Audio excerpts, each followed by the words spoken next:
Friday, January the 19th, 2018, to you.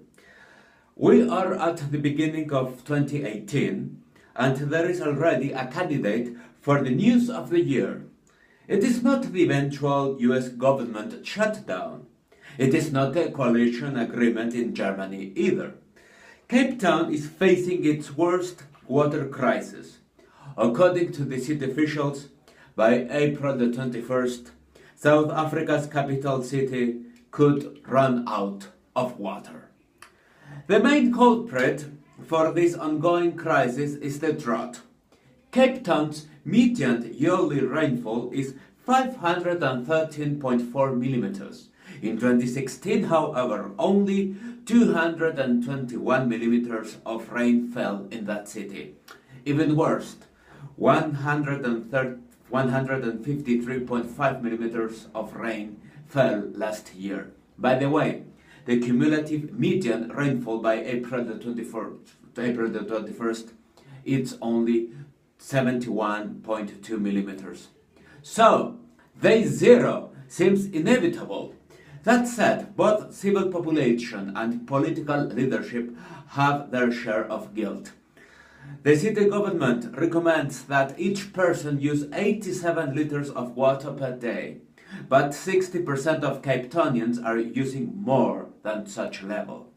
Mayor Mrs. Patricia DeLille said that the city reached a point of no return.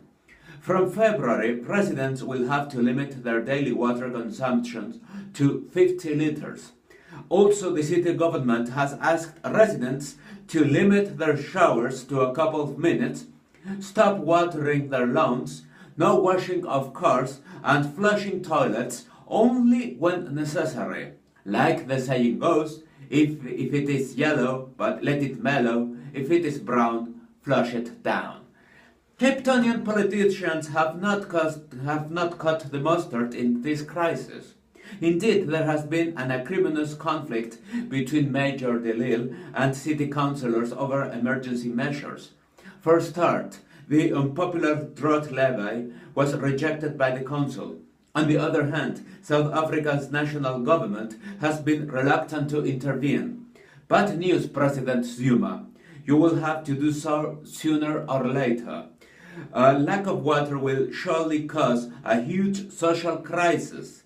I do not rule out that if the situation continues, hundreds of thousands of Capetonians may be forced to leave the city and to move elsewhere, either inside or outside South Africa. This, in turn, will provoke a nationwide crisis. The main lesson we must learn from the ongoing crisis in Capetown is that urban areas must diversify their water sources. I ignore whether the South African government was corrupt or incompetent, but projects to build desalination plants or to catch the water off Table Mountains have been in the pipeline for too long. Nowadays, Capetown could become the world's first major city to suffer the lack of water. Of course, the government could prioritize the construction of the desalination plants, but it will take months for those plants to be operative. Capetonians need water now. Finally, the situation has made me wonder how I would react if I were told apocalypse is only some days away. Capetonians are expecting some sort of final judgment. Even worse, there is nothing we can do. How could we help Capetown? During famines, we can't donate food and drugs, but it is water we are talking about.